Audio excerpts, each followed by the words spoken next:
हम लोग श्रीमद् भागवतम के दूसरे स्कंद के 8वें अध्याय के 6ठे श्लोक को देख रहे हैं। 5वां श्लोक बहुत प्रसिद्ध था, उसको हमने कल सुना।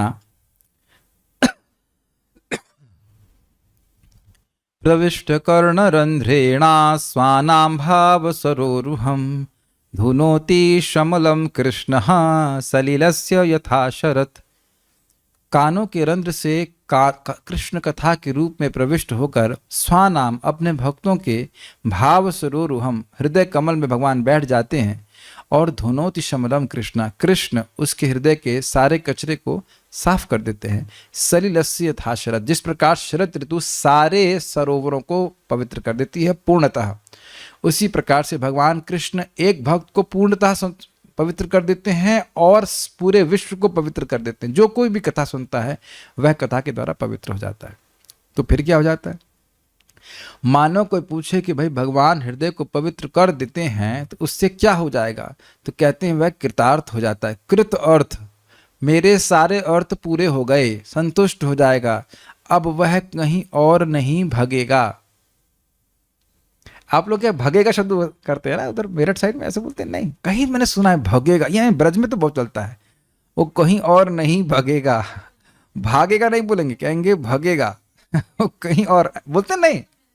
अच्छा, आपको मेरठ के नहीं, आप लोग आप कोई, अच्छा यहाँ पे कोई भी नहीं है, मुझे ऐसे लग रहा था रुड़की की तरफ है ना। ठीक है, सॉरी। जनरली मैं से कहीं सुना हूँ मेरठ की तरफ लोग इस्तेमाल करते हैं ये भगेगा।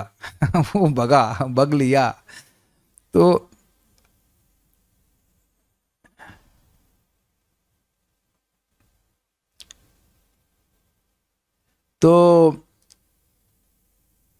जो कृतार्थ हो गया है, अर्थात जो भगवान की, समझने का प्रयास कीजिए, जिसका हृदय पूरी तरह से शुद्ध हो गया है।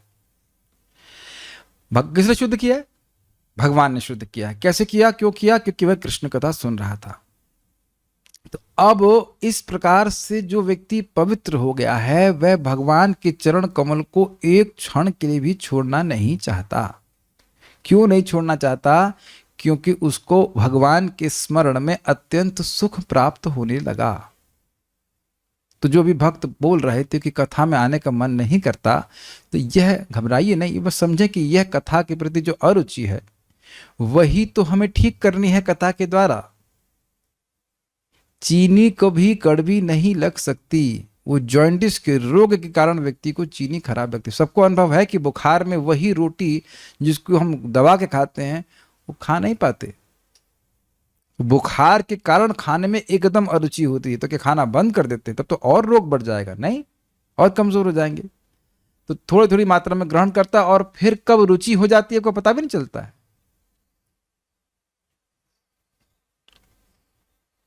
तो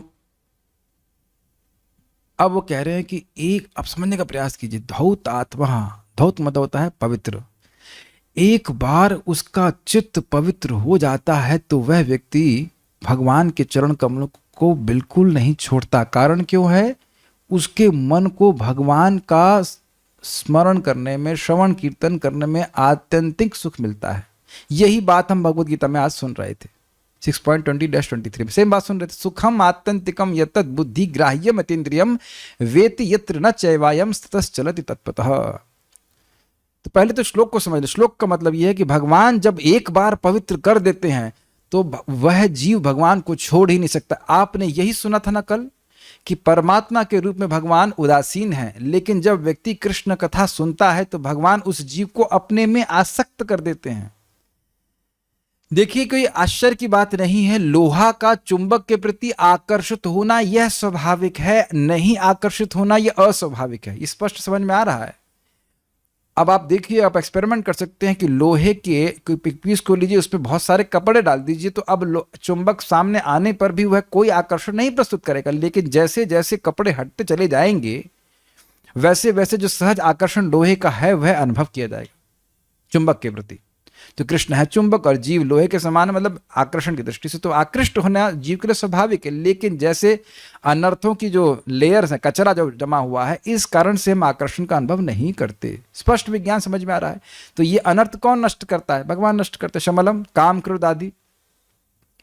तो यह जब नष्ट हो जाते हैं तो सहज जो जीव का आकर्षण है भगवान के प्रति, जैसे गंगा जी समुद्र की तरफ ही जाती हैं, तो उसी प्रकार से सहज चित्त का, आकर्षण चित्त का, भाव चित्त की वृत्ति भगवान की तरफ जाती है और कभी वह छोड़ता नहीं है। तो यानी जो भी मेहनत करनी है वो केवल एक बार करनी है, और मेहनत तो आपको नहीं करनी, मेहनत तो भगवान करेंगे।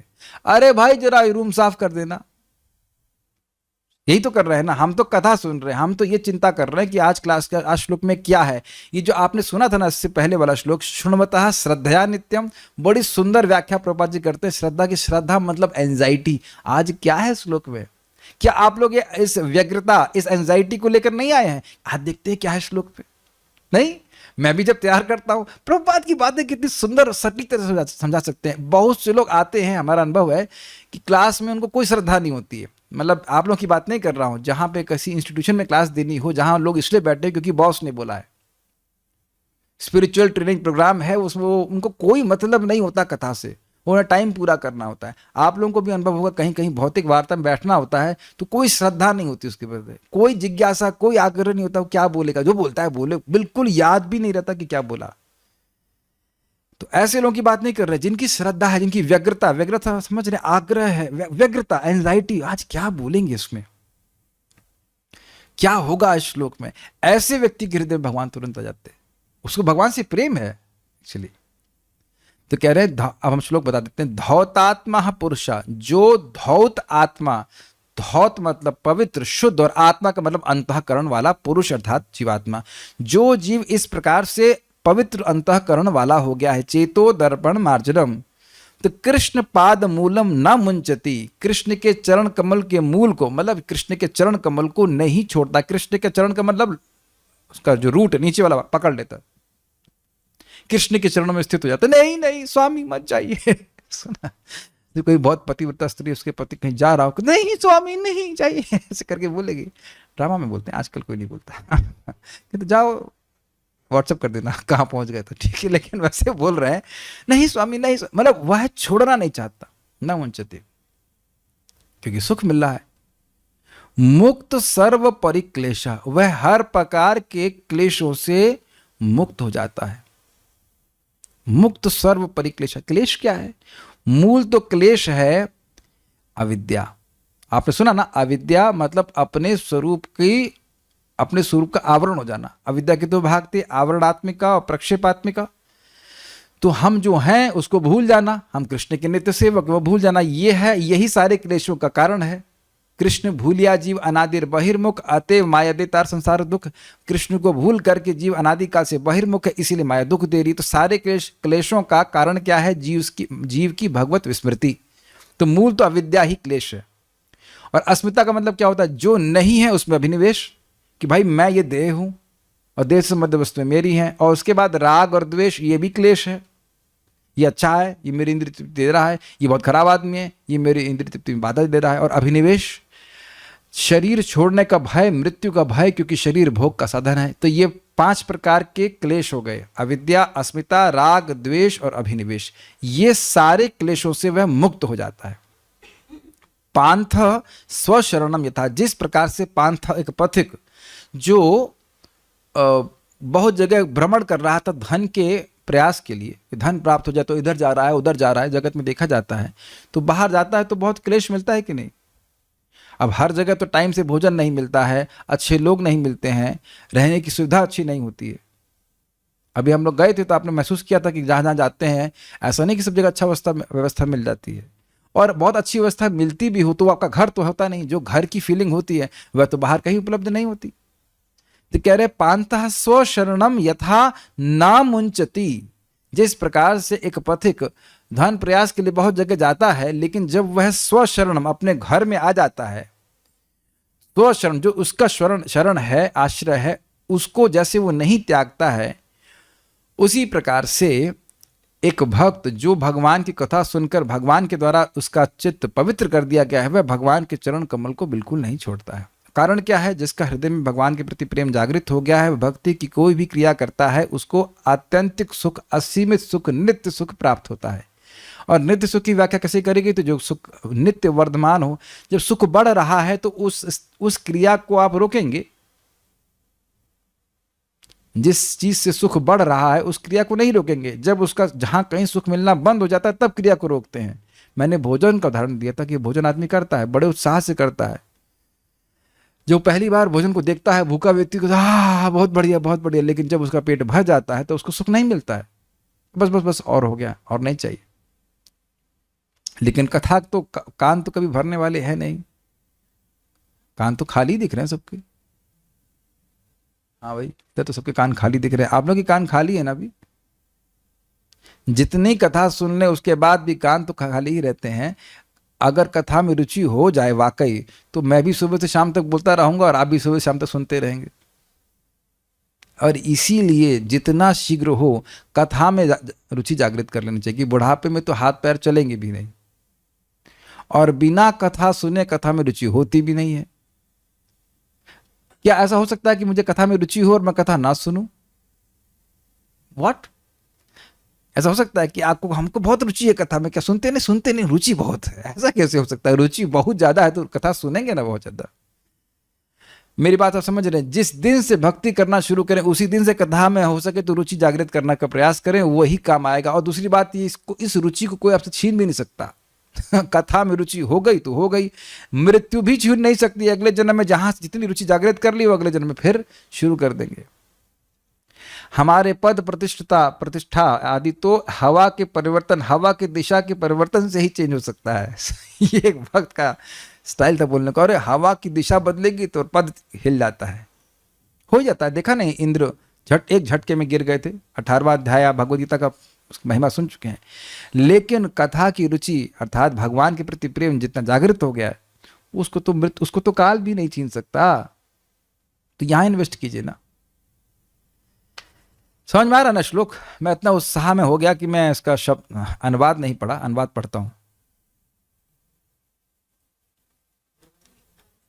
ओह क्षमा कीजिएगा, मैं आवृत्ति भी करना भूल गया। देखिए आज मैं कितना उत्साहित हूं। I am so sorry, please chant. Yes, दौतात्मा पुरुषः कृष्णापादमूलं न मुञ्चति। दौतात्मा पुरुषः कृष्णापादमूलं न मुञ्चति। मुक्तः सर्वपरिक्लेशः पान्तः स्वशरणं यथा। मुक्तः सर्वपरिक्लेशः पान्तः स्वशरणं यथा। दौतात्मा पुरुषः कृष्णापादमूलं न मुञ्चति। दौतात्मा पुरुषः कृष्णापादमूलं न मुञ्चति। मुक्तः सर्वपरिक्लेशः पान्तः स्वशरणं यथा। मुक्त सर्वपरिक्लेशः पान्तः स्वशरणं यथा। स्वर्णम कहाँ से आ गया? सोना दिख रहा है आपको? बोलिए। दौतात्मा पुरुषः कृष्णापादमूलं न मुञ्चति। दौतात्मा पुरुषः कृष्णापादमूलं न मुञ्चति। मुक्त सर्वपरिक्लेशः पान्तः स्वशरणं यथा। मुक्त सर्वपरिक्लेशः पान्तः स्वशरणं यथा। मेरे साथ में बोलिए। दौतात्मा पुरुषः कृष्णापादमूलं न मुञ्चति। मुक्त सर्वपरिक्लेशः पान्तः स्वशरणं यथा। आज मैं कुछ ज्यादा उत्साहित हूँ, भूल गया कि पारायण पहले उच्चारण करना चाहिए था। ठीक है। भगवान का शुद्ध भक्त जिसका हृदय, क्या लिखा है? एक बार, 2 बार नहीं, एक बार भक्ति के द्वारा स्वच्छ हो चुका होता है, वह श्री कृष्ण के चरण कमलों का कभी भी परित्याग नहीं करता, क्योंकि उसे भगवान वैसे ही परम तुष्टि देते हैं जैसे कि कष्टकारी यात्रा के पश्चात पथिक को अपने घर में प्राप्त होती है। What a brilliant translation. शब्द देखिए, ये एक बार शब्द संस्कृत में नहीं, लेकिन प्रभुपाद रियलाइजेशन डाल रहे हैं इसमें अपना, कितना सुंदर है। भक्ति के द्वारा आप जानते हो, नेहा भी क्रम नाशस्ति प्रत्यवायो न विद्यते स्वल्पमप्यस्य धर्मस्य त्रायते महतो भयात। जो जो भक्ति कर रहे हैं वह सब इकट्ठी हो रही है, और जितना भक्ति कर रहे हैं, स्पेशली श्रवण कीर्तन कर रहे हैं, उससे हमारा हृदय शुद्ध ही हो रहा है। एक बार हमने हृदय को पूरी तरह शुद्ध कर लिया, दोबारा शुद्ध करने के लिए प्रयास नहीं करना पड़ेगा। और पहली बात समझने का प्रयास कीजिए, मुख्य बात समझने का प्रयास कीजिए, जो संघर्ष भी अनुभव करता है व्यक्ति अनर्थ निवृत्ति के समय संघर्ष अनुभव करता है, निष्ठा में संघर्ष अनुभव नहीं करता है। जब संघर्ष नहीं कर रहे तो प्रयास कुछ प्रयास है, अब गाजर का हलवा तो अच्छा लगता होगा, तो अब गाजर का हलवा बनाने में चलो प्रयास तो है, लेकिन खाने में भी प्रयास लगा है कभी? एक मिनट, मेरा प्रश्न समझिएगा, खाने में कुछ प्रयास होता है? सूम के डिवोटीज कुछ है, यस नो बताइए। हाँ, उपाध्याय जी बिल्कुल सही कह रहे हैं भाई, हाथ लेना पड़ता है, एनर्जी लगाई, कुछ कैलोरीज खर्च करनी पड़ती है, हाथ आपका गाजर के हलवे तक जाएगा, आंखों से देखना पड़ता है, कान से सुनना पड़ता है, हलवा कहाँ है प्रयास करते हैं, और उसको बड़ी मुश्किल से उठा करके, है ना, मुंह में लाना पड़ता है और काच काच दबाना पड़ता है। यह बताइए कि वो प्रयास, कभी प्रयास आप सोचते हो? ऐसा तो नहीं कि उसमें कुछ कैलोरी खर्च नहीं हो रही है आपकी, लेकिन आनंद इतना है कि अब बिल्कुल नहीं। या दूध पकौड़ा खाया आपने कभी? हाँ, सूर्य सरिता माता जी बनाती हैं दूध पकौड़ा, क्या तलते, तलना वाला कुछ नहीं, बहुत टेस्टी। आप हमारे संग खाएं, गए थे प्रभु जी घर में, कभी नहीं खाया, उस दिन बनाया नहीं होगा। तो दूध पकौड़ा है, अब कोई व्यक्ति उसमें प्रयास होता है ना, ऐसे दबाएंगे वो। अब रसमलाई की, तो चलो रसमलाई समझ में आता है, रसमलाई खाने में कुछ प्रयास नहीं होता, क्या दांतों को मेहनत नहीं करनी पड़ती? तो क्या कभी मेहनत लगी है? साहेब आचार्य जी, मिष्टी दही खाए होंगे, बंगाल में बड़ी से, तो मिष्टी दही खाने में क्या कोई प्रयास नहीं होता? लेकिन क्या कभी प्रयास लगता है? तो लोग सोच रहे हैं क्या क्लास के बाद कुछ खाने पीने की बातें हो रही, तो उससे लोगों की नींद भाग जाती है। लेकिन मैं सिंपल सी बात बोल रहा हूं, जब सुख मिलने लगता है तो कुछ प्रयास होता है क्या? प्रयास नहीं होता है। अब ये कितना ज्यादा प्रेरणादायक है। पता है हम लोग को कैसे भक्ति करनी चाहिए? भैया हम भक्ति कर रहे हैं, तुमको आना है ना, आ जाओ, नहीं आना तो हम क्या कर सकते? Does that make sense? भक्त लोग खूब खुश हो भक्ति करने में, तो लोग कहेंगे ये लोग इतने खुश क्यों हैं? प्रभुपाद इस बात को बोलते हैं। मुकुंद दत्त प्रभु बोल रहे थे कि if you are happy in Krishna consciousness, people will notice it because they are not. अगर आप भक्ति करके सुखी हैं तो ये सबसे आसान तरीका है प्रचार करने का, क्योंकि लोग समझ जाएंगे ये लोग पैसे के कारण, पैसा नहीं दिया जा रहा उनको हंसने के लिए, मुस्कुराने के लिए, वो वाकई सुखी है। इस तरह के तो व्यक्ति इंक्यूजिटिव हो जाए कि मैं सारा पैसा खर्च करके सुखी नहीं हुआ, ये बिना पैसे की सुखी है। अब इस कथा में कोई पैसा लग रहा है? कुछ नहीं, लेकिन आप देखिए सुख मिलता है भगवान के बारे में चर्चा करने से। तो एक बार, यानी चाहे कितना ही संघर्ष आप कर रहे हो, लेकिन वो संघर्ष केवल एक बार है, और वह भी तब तक जब तक अनर्थ निवृत्ति है। अनर्थ जैसे नष्ट हुए, शमलम नष्ट हुए, तो अब आपको भक्ति करने में कोई विक्षेप नहीं होगा। जब जिसमें रुचि होती है, इसमें टेस्ट होता है, उसमें व्यक्ति का विक्षेप नहीं होता कि आज कर रहा है, आज कल नहीं कर रहा है, आज कर रहा है कल नहीं कर रहा है, इत्यादि इत्यादि। इसे रोके। तो पहली बात तो यह कि एक बार पवित्र करना है, और इसी को प्रभुपाद अन्यत्र तात्पर्य में कहते हैं कि जिसने अपने हृदय को भक्ति के द्वारा एक बार शुद्ध कर लिया है। एक बार मतलब अनादिकाल से कितने प्रयास हम कर चुके हैं भगवान से विमुख रह करके सुखी होने का, वो तो सारे विफल हुए। तो एक बार तो कम से कम भगवान को एक जीवन तो दो। अब तक कितने लोगों ने अपना पूरा जीवन दिया है? अगर मेरी एस्ट्रोलॉजी के हिसाब से मैं 81 साल का हूं, तो मैंने तो 50% भी नहीं दिया। 21 साल में भक्ति में आया, अभी 40 के बॉडी हो गई है, तो कितना वो हिसाब से 25% दिया है। 100% तो दे भी नहीं सकता, 75% तो दूं कम से कम, 21 से लेकर 80 तक। देखें तो सही क्या हो रहा है। हम तो देख रहे हैं कि 20 साल में कितना फायदा महसूस हो रहा है। उसमें शुरुआत के कई साल तो अपराध में घुस गए समझ में नहीं आता क्या हो रहा है, इससे झगड़ा कर रहा है, उससे झगड़ा हो रहा है, कुछ सो मेनी थिंग्स। बाद में कुछ सैनिटी आती है कि भाई इससे कुछ नहीं हो रहा है, अपने अपने फोकस करो भगवान की भक्ति में। कितने लोगों ने दिया है अब तक? 50%। इस जीवन का 50% भी नहीं दिए हैं, और अनादिकाल से माया को 100% देते आ रहे हैं, और कुछ नहीं मिला वहां पे, केवल जूते पड़े। तो क्यों नहीं एक बार प्रयास किया जाए? बताइए क्या कठिनाई, आज तक भक्ति करके क्या दुख प्राप्त कर लिए हैं जो आगे दुख मिलेगा? बताइए। शांति मिली, सुखी मिला ना, अब तक तो मिला है शांति, तो आगे क्या दुख प्राप्त हो जाएगा? बड़े उत्साह के संग व्यक्ति को अपने हृदय को शुद्ध करने के लिए उत्साहित रहना चाहिए। हम भगवान की कथा सुनेंगे, भगवान का नाम उच्चारण करेंगे, only one time down payment करना है। एक बार पेमेंट कर दीजिए, हमेशा के लिए खुश। बाकी सब लोग झूठ बोल रहे हैं कि आप हमको पेमेंट कीजिए, हमें इन्वेस्ट कर दिया, कुछ सुखी कर देंगे। नहीं कर सकते, है ही नहीं उनके पास सुख। अगर सुख हो रहा होता तो आपको झांसा देने के प्रयास में नहीं रहते। They are cheaters. Is it okay? तो जब इस प्रकार से उसका हृदय स्वच्छ हो गया है, यानी कि काम क्रोध लोभ मोह मात्सर्य नष्ट हो गया है, पूरा समाप्त हो गया है, तो वह श्री कृष्ण के चरण कमलों का कभी भी परित्याग नहीं करता। आप समझने का प्रयास कीजिए क्या मतलब है इसका। इसका मतलब है कि कृष्ण की सेवा को बिल्कुल नहीं छोड़ता है। हम देखेंगे कि हम लोग भगवान की भक्ति करते हैं, भगवान की भक्ति भी करते हैं, और कभी कभी थोड़ा माया की सेवा भी कर लेते हैं, जरूरी है।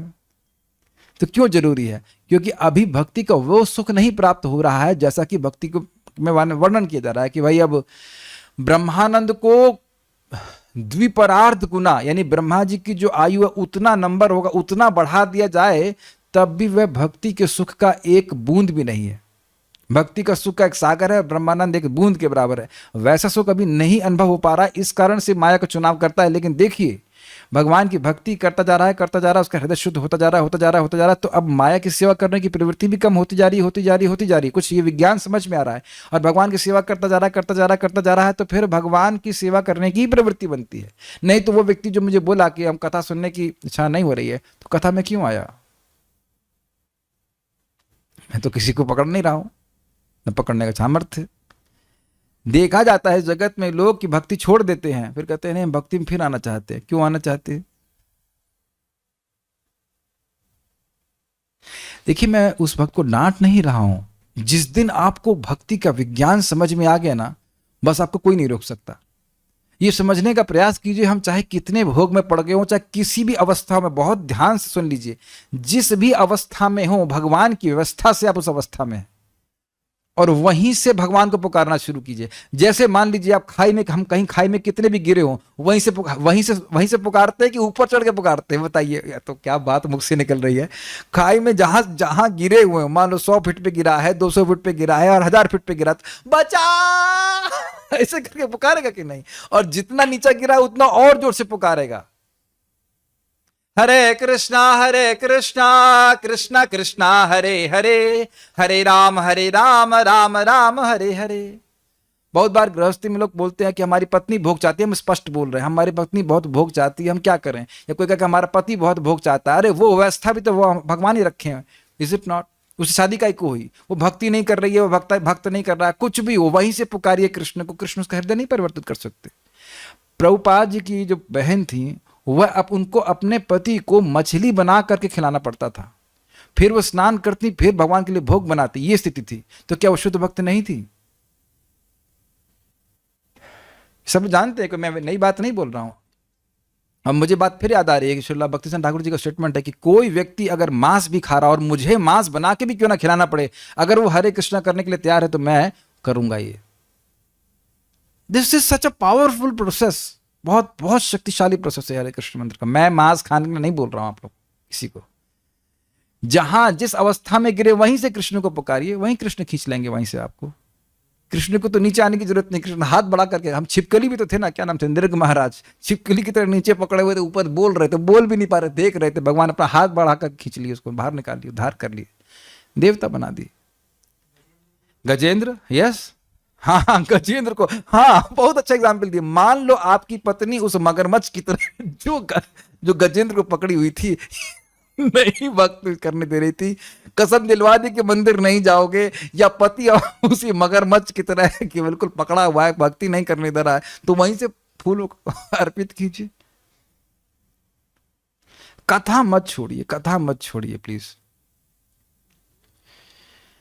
ओके, वह श्री कृष्ण के चरण कमलों का कभी भी परित्याग नहीं करता। क्यों नहीं परित्याग कर सकता? क्योंकि उसे भगवान की भक्ति में सुख प्राप्त हो रहा है।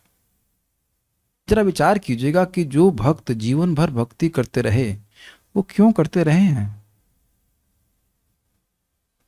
हाँ, आज आप देखते सुबह देवी शक्ति माता जी कितने उत्साह में कृष्ण कथा बोल रही थी। हम सुबह अंग्रेजी में सुन रहे थे, वाह, बहुत उत्साह से बोल रही थी। Every line she was enthused to speak about Krishna. Prabhupada ji को देखिए कितने उत्साह से प्रवचन कर रहे हैं। प्रभुपाद के 15 साल के बच्चे हैं, क्या उत्साह, केवल 2-3 घंटा सो करके कितना प्रचार कर रहे हैं। ठीक है, क्योंकि उसे भगवान वैसी ही परम तुष्टि देते हैं। परम तुष्टि का मतलब क्या हुआ? परम का मतलब क्या होता है? आप बताइए, परम का मतलब क्या होता है? परम का मतलब क्या होता है? सबसे ज्यादा, जिसकी कोई वेरी सीमा गुड, नहीं। सबसे ज्यादा तुष्टि, मतलब अब उसके बाद और कुछ प्राप्त करने लायक नहीं रहा। जैसे आप लोग बिल्कुल स्पष्ट समझेंगे कि बहुत जगह घूम के आएंगे, अच्छा लगा ना, और फिर जब घर में आश्रम में व्यक्ति अपने आप आ जाता है, तो व्यक्ति खूब संतुष्टि अनुभव करता है। आपने देखा है? आप लोग महसूस किए हैं कभी, जब बाहर जाते हैं बहुत सुविधा भी हो तो भी कुछ मिसिंग लगता है, जब आदमी घर में आ जाता है तब वह शांति का अनुभव करता है। लेकिन ध्यान दीजिए कि ये कोई व्यक्ति कहेगा कि अरे पथिक हो सकता हो कि धन उपार्जन करने के लिए देखा जाता है कि फिर से बाहर निकल जाता है। तो आप समझने का प्रयास कीजिए, केवल इस अर्थ में कि पथिक अब दोबारा बाहर नहीं जाना चाहता है, पूरी संतुष्टि का अनुभव करता है, उसी अर्थ में उपमा दी जा रही है। क्योंकि भक्ति का धन जिसको प्राप्त हो गया वह कभी भोगों में नहीं जाएगा। जारी आगे तृण तुल्य चारि पुरुषार्थ, जिसको भगवत प्रेम प्राप्त हो गया उसको धन अर्थ काम मोक्ष कुछ भी नहीं चाहता, न धनम न जनम न सुंदरीम। तो ये क्या दिखा रहा है, उसका हृदय शुद्ध हो गया है, इसलिए धन जन सुंदरी आदि की लालसा उसको नहीं रह गई। समझने का प्रयास करें। ओके, जैसे जैसे हमारा हृदय शुद्ध हो जाएगा, भगवान की भक्ति के अलावा किसी भी सुख की जो धारणा है वो समाप्त होती जाएगी। ना इससे सुख नहीं मिलेगा, धन से मुझे सुख नहीं मिलेगा, स्त्री से नहीं मिलेगा। अगर व्यक्ति सोच रहा है तो घबराई मत, वो भगवान की भक्ति करते रहें, पवित्र हो जाएगा हृदय तो दिख जाएगा कि इससे मुझे कोई सुख नहीं मिल रहा है, ना किसी को मिल रहा है ना मुझे मिलेगा। सुख तो मुझे भगवान की कथा में मिलता है, सुख तो मुझे भगवान के नाम जप पे मिलता है, प्रत्यक्ष दिखता है। प्लीज मैं हाथ जोड़ के बोल रहा हूं, समझिए, जीव गोस्वामी जी बोल रहे हैं, अनर्थ निवृत्ति के पहले भी रुचि होती है, लेकिन अनर्थ निवृत्ति के बाद आपको प्रकट दिखती है। अगर रुचि नहीं होती तो आप यहां नहीं आते। प्लीज प्लीज प्लीज इस बात को समझ लीजिए। कुछ भक्त हम जानते हैं, जरा एक दिन जप में रुचि नहीं मिली, रुचि नहीं मिल रही है, ये नहीं हो रहा है, रोना चालू कर देंगे। अरे भाई, ये अनर्थ निवृत्ति में होता ही है, किसी दिन अच्छा लगता है, किसी दिन अच्छा नहीं लगता है, लेकिन उससे मतलब नहीं। अनर्थ निवृत्ति तभी होगी जब रोज करोगे। किंत्वादराद अनुदिनम खलु सैव जुष्टा स्वाद्वी क्रमाद भवति तद गद मूल हंत्री। जब रोज व्यक्ति करेगा, आदर पूर्वक करेगा और रोज करेगा, तभी अविद्या नष्ट होगी और उसको सहज रुचि प्राप्त होगी। ये सुन लीजिए, और ये तभी होगा जब उन भक्तों के साथ कर रहे जो रोज कर रहे हैं। आपको बताने की जरूरत नहीं कौन वो भक्त है जो रोज कर रहे हैं। अंडरस्टूड है? कौन कर रहा है? हम लोग कर रहे हैं, सीधे बोल दे रहे हैं। हम लोग रोज कथा कर रहे हैं कि नहीं? क्यों नहीं आते? तुम्हारे परिवार वाले ज्यादा कथा बोलेंगे, जो परिवार वालों से सुनने जा रहे हो। क्या परिवार वाले आपको कृष्ण कथा सुनाएंगे? भागवत सुनने वाला है कि जो भैया की वह क्लास में नहीं आते, शिव कृष्ण भैया। भाई मान के आ जाओ, भाई आओ, कथा में आओ, सुनो, खाओ पियो अपने घर में, लेकिन कथा सुनने यहां पे आ जाओ। भैया क्लास दे ले, भैया क्लास दे, भैया ही मान लो भाई, गुरु गुरु को मानने की कोई जरूरत नहीं, भैया मान लो, प्लीज सुनिए कथा। This is very wonderful. भगवान मुझे जिंदा रख रहे हैं, कुछ सामर्थ्य दे रहे हैं बोलने का, आइए सुनिए, क्या दिक्कत है? हर दिन तो कुछ ना कुछ नया मिलता है। और दादू लोग नहीं है। दादू कौन है? श्रीधर स्वामी पाद, ये हमारे परिवार के महान आचार्य हैं। दादा दादा दादा दादा गुरु के दादा गुरु के दादा, जोड़ लीजिए आप, श्रीराज चक्रवर्ती पाद, ये सब परिवार के बड़े बड़े लोग हैं। ये सब हमारे लिए पैतृक संपत्ति छोड़े। आज तक मैं कभी नहीं बोला, देखो बोलता हूं, इस जगत में धन कमाता है व्यक्ति ताकि आगे की 7 पुश्तें खाएं। ठीक, ऐसे आचार्यगण हम सब लोग के लिए सब छोड़ के गए कि हमारी 7 पुश्तें क्या 20 पुश्तें खाती रहें, इस कथा से नरिष्ट रहे, उन्हें मेहनत ना करनी पड़े। दिख नहीं रहा आपको? उनको मेहनत ना करना पड़े, वो हम लोग छोड़ दिए संपत्ति को, भोगो उसको, आनंद लो। और देखिए कितना हमारा भाग्य है, आज से 20 साल पहले सब आचार्यों की टीका अनुवादित भी नहीं थी। थी एक तरह से, चक्रवर्ती पाद की थी, लेकिन बंगला में थी। अब तो सब अवेलेबल है। ठीक है, मैं अन्वय नहीं पढ़ा, अन्वय पढ़ लिया था कि हमने पढ़ चुका, आज मैं सब भूल रहा हूँ। श्रीधर स्वामी की टीका, इसकी उसके पश्चात वह कृतार्थ हो जाता है। किसके पश्चात? जब उसका हृदय शुद्ध हो जाता है। उसी को धौतात्मा इत्यादि श्लोक से कहा गया है। धौतात्मा पद का अर्थ है निष्पाप। निष्पाप मतलब, पाप मतलब यहाँ पे अविद्या। अविद्या पूरी तरह नष्ट हो गई उसकी, जिसने राग द्वेष इत्यादि समस्त क्लेशों का परित्याग कर दिया है। इंद्रिय, यानी कि देखिए, राग और द्वेष किसके ऊपर आधारित होता है? इंद्रिय तृप्ति के ऊपर। जो इंद्रिय भोग दे रहा है उससे राग, जो नहीं दे रहा है उससे द्वेष। यानी कि इंद्रिय तृप्ति की भावना ही समाप्त। इंद्रिय तृप्ति की भावना समाप्त मतलब अहमता ममता समाप्त, कि मैं ये देह हूं। जब मैं ये देह हूं तब समाप्त हो गया, तभी तो इंद्रिय तृप्ति समाप्त होगी, नहीं तो समाप्त हो नहीं सकती है। ये सब उससे सूचित हो रहा है। प्रवास से, यानी कि परिभ्रमण से आया हुआ पुरुष जिस तरह अपने ग्रह का परित्याग नहीं करना चाहता है, उसी तरह राग द्वेष आदि सभी क्लेशों से रहित निष्पाप पुरुष भगवान श्री कृष्ण के चरणों का परित्याग नहीं करता है। तो अगर व्यक्ति इस समय साधना के समय गिर जाता है, वह कुछ पथभ्रष्ट हो जाता है, तो उसे समझना चाहिए कि ये खींच रहे हैं, इसको काम क्रोध आदि से खींच देते, इसलिए वो गिर जा रहा है। लेकिन धीरे धीरे करके भगवान जब टेक ओवर कर लेंगे, पूरी तरह से हृदय को उनको खत्म कर देंगे, तब ये परेशान नहीं कर पाएंगे। सारा दर्शी यह श्लोक, इस पे एक बात बोलना चाहता हूं कि महान भागवत कौन है? उसे कहा जाए कि तीनों लोकों का राज्य दे दिया जाएगा अगर तुम भगवान के चरण कमलों को आधे क्षण के लिए भूल जाओ। कहते ना, हम नहीं कर सकते। ये है शुद्ध भक्त की स्थिति, और ऐसी स्थिति प्राप्त होती है भक्ति करके। सेई भक्त क्रमे क्रमे सेई भक्त होई बे उत्तम। क्रम क्रम से ये वही भक्त जो नया भक्त था वह उत्तम भक्त हो जाता है। लेकिन क्रम क्रम का मतलब समझ रहे, रोज रोज भक्ति करने से। ये देह हमको भक्ति करने के लिए दिया गया है। कल बता रहा था ना, कल या परसों, की चक्कू से नाक नहीं खोदी जाती है तो चक्कू नाक खोदने के लिए नहीं है। तो ये समझना चाहिए कि हमारा देह भगवान की भक्ति करने के लिए ही है। कभी नहीं सोचे ना कि चक्कू से नाक खोदेंगे। उसी प्रकार से सोचना नहीं चाहिए कि ये देह, स्पेशली मनुष्य देह, भोगों के लिए, बिल्कुल नहीं। जरा सा भोग बढ़ाएंगे तुरंत बीमार पड़ जाएंगे, है ना।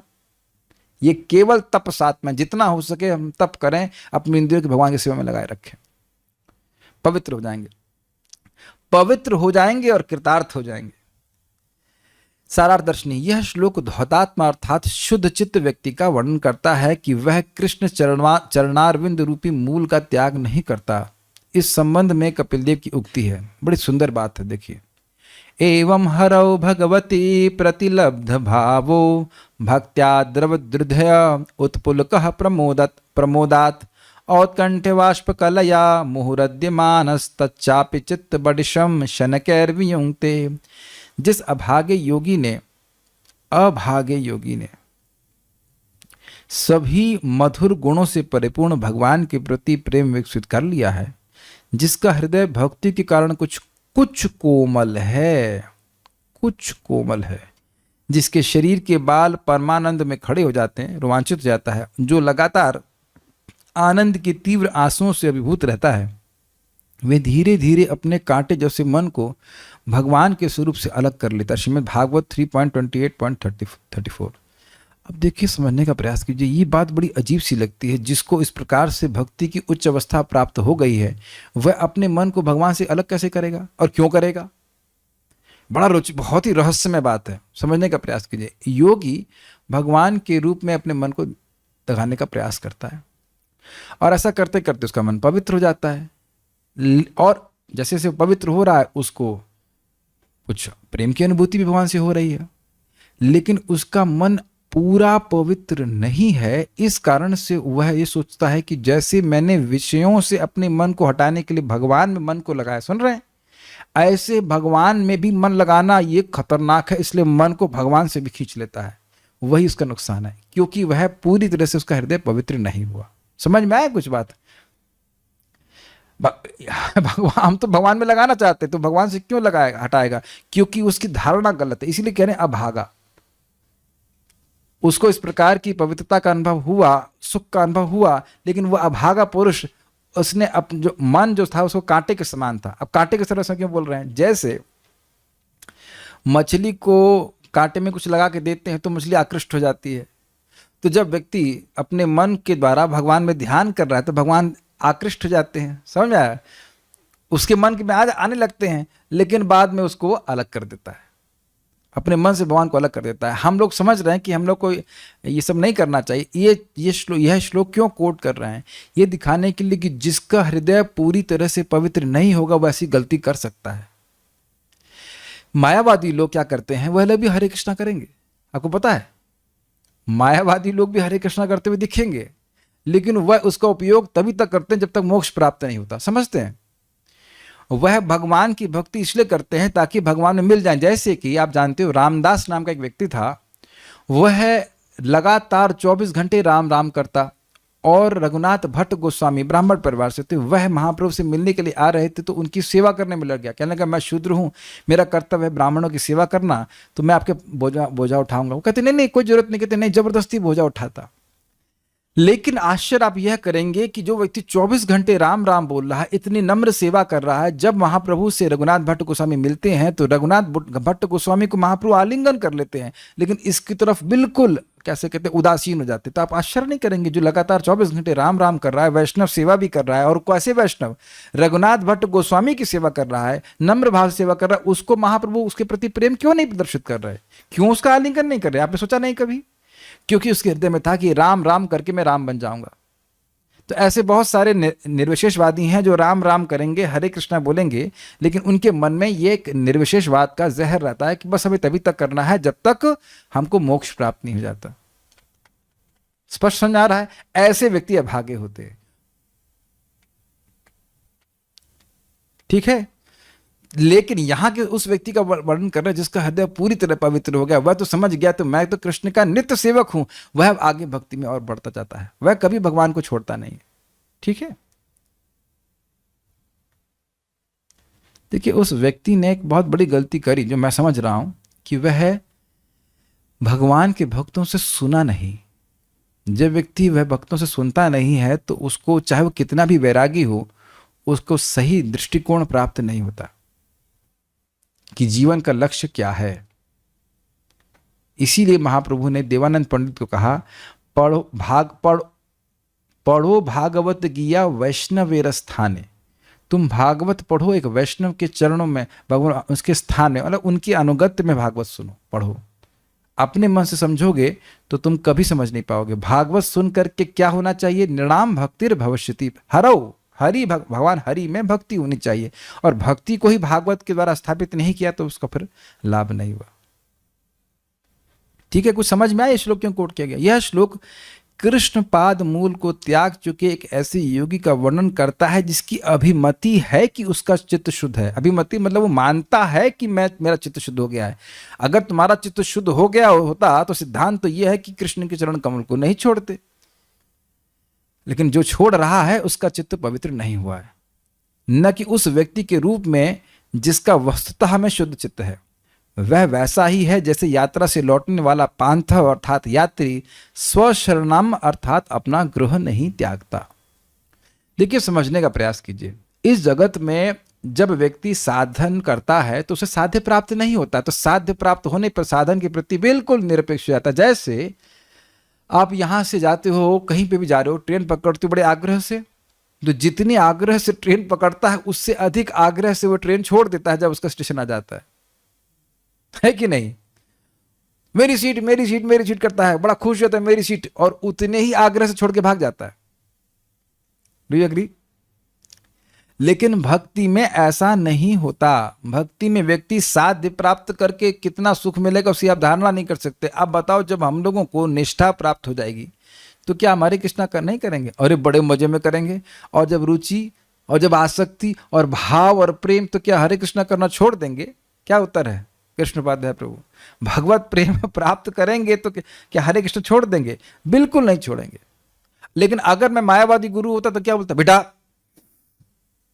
तभी तक हरे कृष्णा करना जब तक तुम समझ नहीं जाते कि वही कृष्ण तुम हो। ये क्या हो गया गुरु जी को? आप लोग ये क्या बोल रहे हैं? ऐसी धारणा हमको नहीं बताई जा रही है। तुम कृष्ण के नित्य दास हो, ये हम लोग को सिखाया जा रहा है। आपके मन में धारणा है ना कि गोलोक जाएंगे या जब भी जाएंगे, कैसे भी जाएंगे, तो वहां कृष्ण की सेवा करेंगे, कृष्ण बन नहीं जाएंगे। ठीक है ना? तो कृष्ण के चरण कमलों से अपने मन को हटाना नहीं, बल्कि आप देखो कि हम लोग परेशान हो जाते हैं, यदि अच्छा खासा भक्ति कर रहे थे, ये कहाँ मन माया में चला गया। तो भक्त लोग इस बात से दुखी होते हैं कि चरण कमल स्लिप हो जाते हैं हमारे हाथ से, अगर ऐसा कहा जाए तो धीरे धीरे ये सब समाप्त हो जाएगा। ठीक है, ओके। किंतु क्या हम यह नहीं देखते कि यात्री कुछ काल पश्चात बाहर जाकर धन उपार्जन हेतु अपना गृह त्याग देता है? आप कह रहे हो कि घर को त्यागना नहीं चाहता है, तो हम तो देखते हैं ना कि भाई कुछ व्यक्ति हैं बिजनेस से लौट के आए, फिर बिजनेस में चले गए, बिजनेस ट्रिप पे चले गए। तो इस आशंका से यात्री का और अधिक वर्णन किया गया है। वह धन उपार्जन करके समस्त क्लेशों से मुक्त हो जाता है। समझने का प्रयास कीजिए। ये देखिए, मुक्त सर्व परिक्लेशः, ये पथिक ऐसा है जो सारे क्लेशों से परितः, सारे क्लेशों से पूर्णतः मुक्त हो गया है।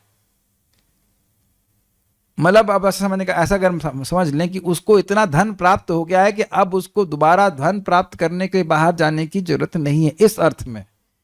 अगर अब 10-20 रुपया लेके आया है तो कल तो भी तो सब्जी में खर्च हो जाएगा। आजकल टमाटर भी नहीं आ रहा 10 रुपए किलो, है कि नहीं? एक टमाटर देगा 10 रुपए का, may be something like that. 250 ग्राम टमाटर 40 रुपए का, हाँ मटर 50 रुपए का। तो 10 रुपए की बात नहीं कर रहे हैं। मान लो 500 अरब पैसा ले लिया, तो 500 अरब मान लो एग्जाम्पल दे रहा हूँ, बहुत बड़ी आपने राशि प्राप्त कर ली, तो अब क्या 10-20 रुपए कमाने के लिए बाहर जाएंगे?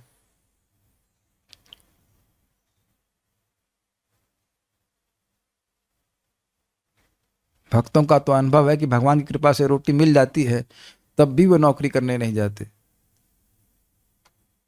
मरने के लिए फालतू में। भगवान की भक्ति करेंगे कि बैठ कर के दुख का लक्षण करने में जाएगा व्यक्ति। तो जिसको प्रेम प्राप्त होगा वो क्यों? अच्छा एग्जाम्पल आपको देता हूं, बहुत सुंदर। हरिदास ठाकुर जी को कहा कि कृष्ण कृष्ण बोलना बंद करो, नहीं तो तुमको हम तुम्हारा शरीर को काट के फेंक देंगे। तो कहते हैं तुम लोग शरीर को काट काट के फेंक दोगे तो भी मेरे एक बोटी बोटी, मेरा एक एक अंग हरे कृष्ण बोलेगा। एक और उदाहरण आप सुनेंगे, अच्छा उदाहरण है। रूप गोस्वामी जी के छोटे भाई, रूप सनातन भाई थे, उनके छोटे भाई तो अनुपम, तो वो भगवान श्री राम के भक्त थे। तो उनको कहा कि आप भगवान कृष्ण की भक्ति करो, कृष्ण मंत्र में दीक्षा लो। तो कहते हैं ना, एक्चुअली पहले मना नहीं किया, उन्होंने कहा ठीक है, अपने बड़े भाइयों के प्रति सम्मान था कि ठीक है आप मुझे कृष्ण मंत्र में दीक्षा दीजिए। लेकिन अब रात भर रोते रहे, कहे कि देखिए मेरे लिए संभव नहीं होगा कि मैं भगवान श्री राम से अपने मन को हटा सकूं। तो ये अब तो स्पष्ट समझ में आ रहा है, भगवान राम में ही उनकी मति जा रही थी। तो उन्होंने उनकी निष्ठा की, भजन निष्ठा की प्रोत्साहन किया, ठीक है आप भगवान राम का ही भजन कीजिए। Is it okay? ठीक है। तो हाँ, एक और बात ध्यान देनी होगी, अगली टीका से पहले समझ लीजिए, ये मुक्त सर्व परिक्लेशः उस व्यक्ति का भी विशेषण है जो भक्ति कर रहा है, और यह इस दृष्टांत पे भी घटित होगा। उस पथिक का भी वर्णन कर रहा है, उस पथिक का भी विशेषण है जो पथिक पूरा भ्रमण करके वापस आया है। नहीं तो अगर वह सारे क्लेशों से मुक्त नहीं है, अर्थात उसके मन में है एक इच्छा कि मैं और कुछ कष्ट उठाऊं ताकि धन प्राप्त हो, तो फिर बाहर निकलेगा। कुछ समझ में आ रहा है ऊपर से क्या ये बात? आप लोग ने दहली दीपक न्याय सुना है? किचन में और जो बाहर का रूम होता है उसके बीच में एक दीपक रख देते, तो दीपक का प्रकाश किचन में भी जाता है और दीपक का प्रकाश रूम में भी आता है। तो ये मुक्त सर्व परिक्लेशः, ये किसका विशेषण देख रहे हैं? सामान्यतः आप देखोगे उस व्यक्ति का जिसका हृदय पूरी तरह शुद्ध हो गया है। तो उधर विशेषण तो है ही, लेकिन इसका विशेषण इधर भी जाएगा। वह पांथ मुक्त सर्व परिक्लेशः, वह पथिक जो हर प्रकार से क्लेश से मुक्त हो गया है, वह अपने घर में आकर उसकी शरण को नहीं त्यागना चाहता है। तो अब दृष्टांत पूरा कंप्लीट हो गया कि ये वैसा पथिक नहीं है जो घर आने के बाद फिर वापस जाना चाहता हो ना, अब वो घर में ही रहना चाहता है। इस अर्थ में एक श्लोक में कितनी कितनी ब्यूटी है ना। मुझे विनोद में कहूंगा, जैसे हमारे चश्मा लगता है ना, कहते हैं अब ठीक दिख रहा है कि अब ठीक दिख रहा है। तो एक के बाद श्रीधर स्वामी जी ने एक चश्मा लगा के दिया, दिखाई पड़ रहा, हाँ दिख रहा है। फिर चक्रवर्ती बात बोले, अच्छा ये अच्छा अब अच्छा दिख रहा है कि अब अच्छा दिख रहा है? अब और अच्छा दिख रहा है। तो आप देख रहे हैं कि वही आचार उसी बात को और विस्तारित करे ताकि हम लोग को और अच्छा दिख जाए, क्योंकि आंखें थोड़ी कमजोर है हमारी, दिखाई नहीं पड़ता है। जो वस्तु पास होती है वह भी दिखाई नहीं पड़ता, मायोपिया कहते हैं ना। हाँ, ओम अज्ञानतिमिरान्धस्य ज्ञानांजन शलाकया चक्षुरुन्मीलितं येन तस्मै श्री गुरुवे नमः। कितना बड़ा उपकार है आचार्यों का। ठीक है, अगले देखते हैं। बाल प्रवृत्ति बच्चों के लिए है। बच्चे नहीं आए आज, कम से कम बाल प्रवृत्ति। ओ नहीं, क्रम संदर्भ बताया क्या, सुनिए इसको।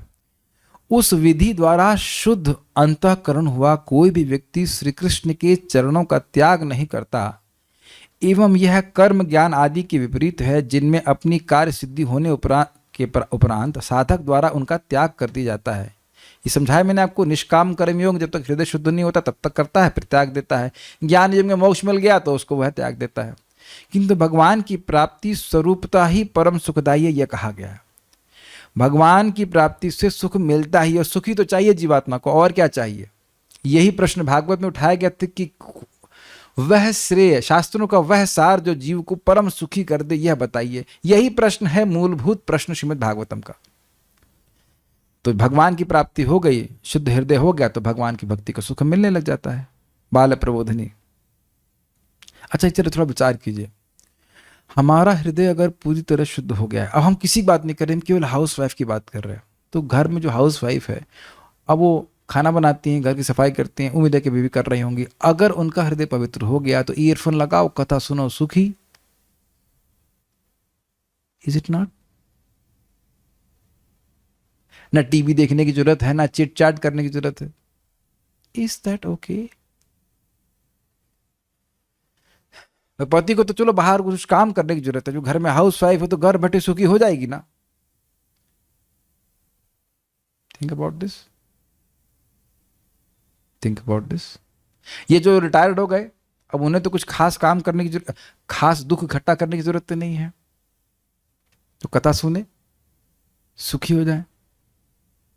क्या दिक्कत क्या है? ठीक है। बाल प्रबोधनी धौतः अर्थात निर्मलीकृत आत्मा अर्थात अंतःकरण जिसका है, अतएव मुक्तः। अब देखिए इस प्रकार से वो लिंक बना रहे हैं, क्योंकि उसका हृदय शुद्ध हो गया है इसलिए मुक्तः, जिसने त्याग दिया। क्या त्याग दिया? सर्व परिक्लेश अर्थात अविद्या, अस्मिता, राग, द्वेष, अभिनिवेश आत्मक जो क्लेश है। आत्मक का मतलब होता है स्वरूप, जिनका स्वरूप क्या है, उसको क्या भरा हुआ उसमें, ये जो क्लेश हैं वो उनका स्वरूप क्या है? उनका स्वरूप है अविद्या, अस्मिता, राग, द्वेष और अभिनिवेश। इसकी व्याख्या मैं अभी पहले कर चुका, इसलिए मैं नहीं समझा रहा था, वो इसीलिए मैंने पहले बोल दिया। ये जो क्लेश हैं उनको त्याग देने के कारण वह पुरुष कृष्ण पादम मूलम न मुंचती। लिंक बनाते जा रहे हैं कि ऐसा क्यों हो रहा है, क्योंकि उसने सारे क्लेशों को त्याग दिया, अविद्या से निवृत्त हो गया, इसलिए भक्ति का सुख मिलने लग गया है। पहले भक्ति कर रहा था तो भक्ति से अविद्या नष्ट हुई, तो उस समय उसको सुख नहीं मिल रहा था, वैसा सुख नहीं मिल रहा था जैसा कि प्रॉमिस्ड है। तो अब भक्ति से अविद्या नष्ट हो गई है, तो भक्ति करने का सुख उसको मिलने लग गया है। इसे ओके? ठीक है। अर्थात निरंतर स्व आश्रय के रूप उनका ही स्मरण करता है, ये अर्थ है। अब बड़ा समझने का प्रयास कीजिए। देखिए हमारा मन हर समय किसी न किसी विचार का आश्रय ले रहा है कि नहीं? कुछ न कुछ विचार में पड़ा हुआ है कि नहीं मन? तो अब इसका मन भगवान के विचार के अलावा और कहीं आश्रय नहीं प्राप्त करता। जैसे मान लीजिए आप कहीं किराए का मकान ढूंढ रहे हो ना, ये अच्छा नहीं है, ये भी अच्छा नहीं है, ये भी अच्छा नहीं, या कहीं बाहर जाते हैं तो घर ढूंढते हैं। घर का मेरा मतलब है कि कहाँ रहेंगे एक दिन के लिए, तो वहाँ आश्रय ढूंढ रहे ना, ये ऐसा नहीं, ये ठीक नहीं, ये ठीक नहीं, ये ठीक नहीं है। तो अब तीनों लोकों में या किसी भी विचार में उसका मन आश्रय नहीं ढूंढता, ना यहाँ सुख नहीं, यहाँ अच्छा नहीं, यहाँ ये दिन ना, ये क्या भगवान यहाँ पे ना, ना। आप जरा विचार कीजिएगा, हमारे लैपटॉप में ये सुविधा है, पता नहीं सुविधा या असुविधा कह लीजिए, हर बार एक फोटो आती है, जगत की कई फोटो आती है, और हर बार प्रश्न होता है आर यू इंटरेस्टेड? मेरा मन होता है नो। क्या करेंगे वहां जाकर के? क्या वहां कुछ कथा होगी, कुछ भक्तों को संगत होगा, कीर्तन होगा? कुछ तो है नहीं। कभी वेनिस की फोटो दिखाएंगे, कभी कहाँ की दिखाएंगे, आप लोग इसमें होता है कि नहीं पता, इसमें आता है। कभी ध्यान जाते हैं उसको, हम 1080 वटेवर हमारा लैपटॉप का पासवर्ड है, डायल किया उनका, चलो भाई भक्तों से मिलने जाएंगे, इससे क्या मतलब, वहां जाकर क्या करेंगे? क्या आप लोग भी ऐसा अनुभव करते हो? Think about it. करते ही होंगे, इज इट नॉट? कहाँ घूमने की इच्छा होती है, यहाँ जाए वहां जाए, कुछ नहीं, कथा सुनना है बस। अभी भी बहुत हृदय में दूषण है, लेकिन जैसे यहां तक पहुंचे हैं ऐसे अन्य दूषण भी इस हरि कथा और हरि नाम के द्वारा ही ठीक हो जाएगा। ठीक है। वहां एक दृष्टांत कहते हैं, मुक्तः सर्वे अर्थात धनार्जन आदि के प्रयास रूप क्लेश को उस पथिक के द्वारा त्याग दिया जाता है जो घर वापस आ जाता है। परंतु घर वापस आने के बाद भी पुनः धनार्जन के लिए गमन देखा जाता है, इसलिए इस दृष्टांत में भी मुक्त सर्व परिक्लेश इस विशेषण को जोड़ना होगा। मतलब दृष्टांत को केवल यहां मत देखिएगा, दृष्टांत केवल मत देखिएगा पांतः स्वशरणम यथा, नहीं, मुक्त सर्व परिक्लेशः पांथा स्वशरणम यथा। ये जो पांथा है इसका भी विशेषण है मुक्त सर्व परिक्लेशः, वह सारे क्लेशों से मुक्त हो गया पथिक है जो कि अब घर को नहीं छोड़ना चाहता है। उस अर्थ में पता नहीं बात समझ में आ रही कि नहीं आ रही, कुछ समझ में आ रहा है? मुक्त सर्व परिक्लेशः केवल धौतात्मा के लिए नहीं है, पांथा के लिए भी है। यहाँ दो पुरुषों का वर्णन हो रहा है, एक धौतात्मा पुरुष है और एक पांथा, तो दोनों के लिए ही शब्द है मुक्त सर्व परिक्लेश, दोनों के लिए विशेषण है। प्लीज समझ जाओ ना, इतना ऐसा रिएक्शन दे रहे हैं कि बहुत दुख हो रहा है, नहीं समझ में आ रहा है। धौतात्मा मतलब जिसका हृदय शुद्ध हो गया, इसलिए मुक्त सर्व परिक्लेशा। तो मुक्त सर्व परिक्लेशा इज एन एडजेक्टिव ऑफ धौतात्मा, लेकिन मुक्त सर्व परिक्लेशा पांथा का भी एडजेक्टिव है, विशेषण है, क्योंकि ये ऐसा पथिक है जो अब सारे क्लेश से मुक्त हो गया, अब वो दोबारा नहीं जाना चाहता है यात्रा के लिए बाहर, धनार्जन करने के लिए। Is it okay? आप समझ में? वो तो कह रहे हैं फिर से जाता हुआ देखा जाता है, पथिकों को देखा जाता है, लेकिन ये ऐसा पथिक नहीं है, इसलिए कह रहे हैं मुक्त सर्व परिक्लेशा।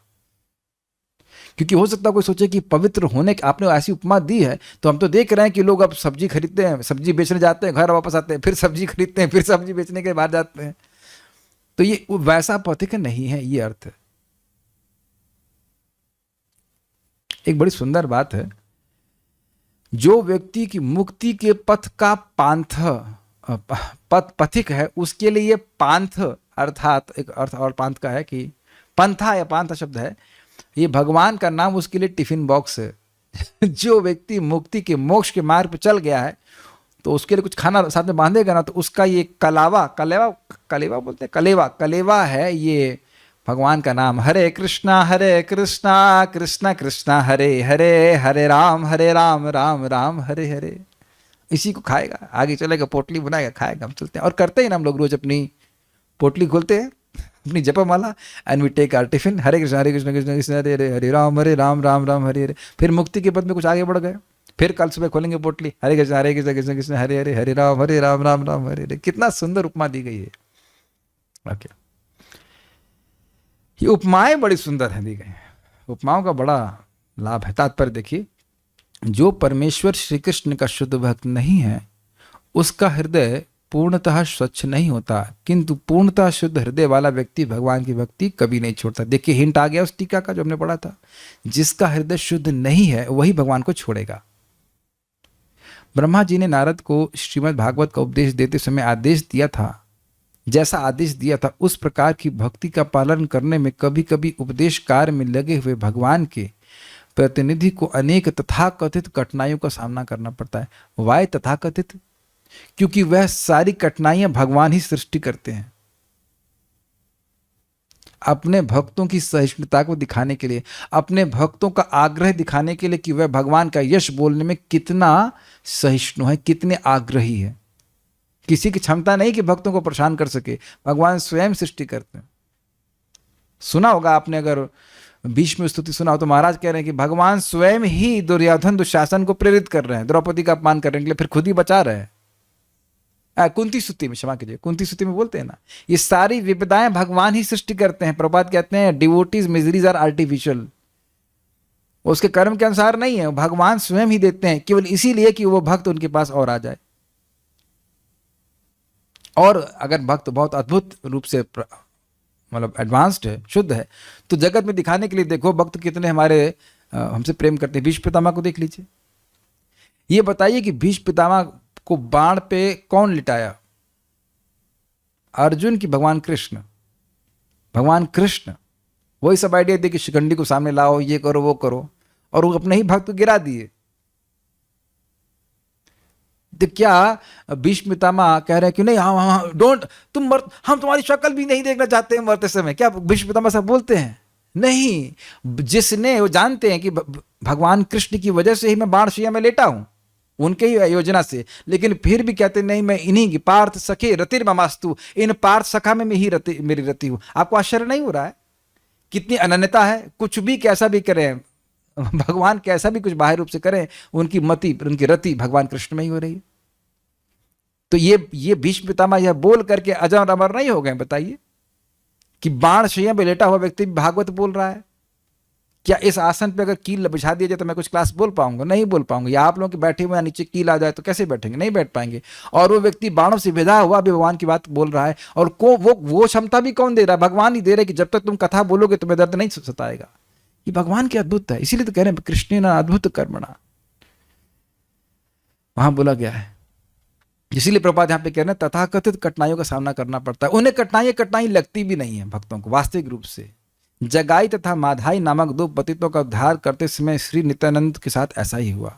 इसी प्रकार अविश्वासियों द्वारा जीसस क्राइस्ट को क्रूस पर चढ़ा दिया गया, किंतु उपदेशक भक्त ऐसे कष्टों को जो ऊपर से बहुत घोर दिखते हैं सहर्ष सहन कर लेते हैं, प्रसन्नता से सहन कर लेते हैं, क्योंकि ऐसे कार्यों से भगवान प्रसन्न हो जाते हैं जिससे भक्तों को दिव्य आनंद प्राप्त होता है।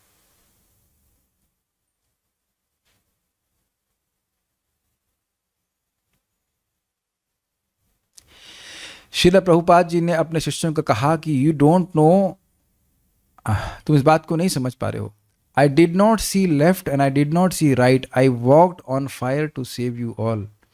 मैंने ना दाएं देखा ना बाएं देखना, मैं अग्नि पे चल करके तुम लोग को तुम्हें रक्षा करी है। नहीं तो 70 साल की उम्र में कौन व्यक्ति इस प्रकार से जा सकता है। प्रभुपाद जी के शिष्यों को लंदन में एक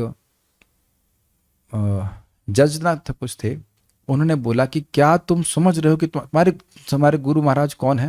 कहते हाँ जानते हैं, इसी भक्ति वेदांत स्वामी प्रभुपाद। क्या तुम समझ रहे हो कि तुम्हारे गुरु महाराज ने क्या किया है? कहते हैं हाँ हम समझ रहे हैं, बहुत सारी पुस्तकें लिखी हैं, मंदिर खोले हैं। तो उन्होंने कहा कि क्या तुम वाकई समझ रहे हो कि तुम्हारे गुरु महाराज क्या किए हैं? कहते हैं हाँ समझ रहे हैं। कहते हैं नहीं, तुम नहीं समझ रहे हो क्योंकि तुम 70 साल के नहीं हो। 70 साल का व्यक्ति, आप शायद कितना उम्र हो आपका? 73। आप बताइए कि आप सोचते हैं, लगता है कि आप पूरे विश्व में जाकर प्रचार कर पाएंगे? नहीं, मैं भी नहीं कर पाऊंगा, इसीलिए जल्दी जल्दी बोल दे रहा हूँ। 70 से पहले भागवत बोल दे, पता नहीं उस वक्त तो याद भी नहीं रहेगा कुछ। डिफिकल्ट नहीं, आप ज्यादा रिलेट कर पाते होंगे इस बात को कि 70 साल में कितनी सारी की परेशानियां आ जाती हैं। अपना घर भी शायद नहीं छोड़ना चाहेगा कोई व्यक्ति, बहुत कठिनाई है। और ऐसे में प्रभुपाद पूरे विश्व में स्थापित कर दिए कृष्ण भावनामृत आंदोलन। It's not an ordinary, it's not even extraordinary, it's beyond this world.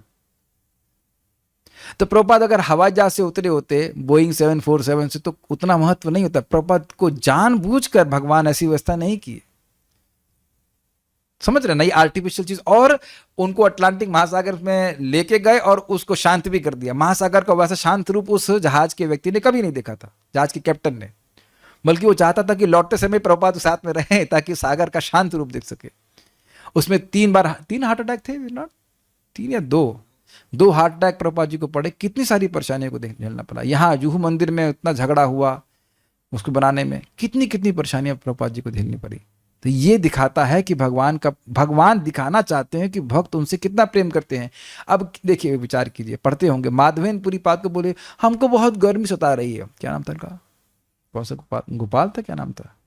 Gopal ही तो नाम था ना, खीरचरो गोपाल नहीं, गोपाल थे। गोपाल जी बोले हमको बहुत गर्मी लग रही है, हमें गर्मी लग रही है, चंदन लेके आओ। अब ये सुनते ही उनकी सेवा 2 ब्राह्मणों को दे करके और माधवेंद्रपुरी पाद अकेले पैदल ही चल पड़े। और युवावस्था नहीं थी, और पहुंचे वहां पे, बड़ा परिश्रम से उनको चंदन मिला।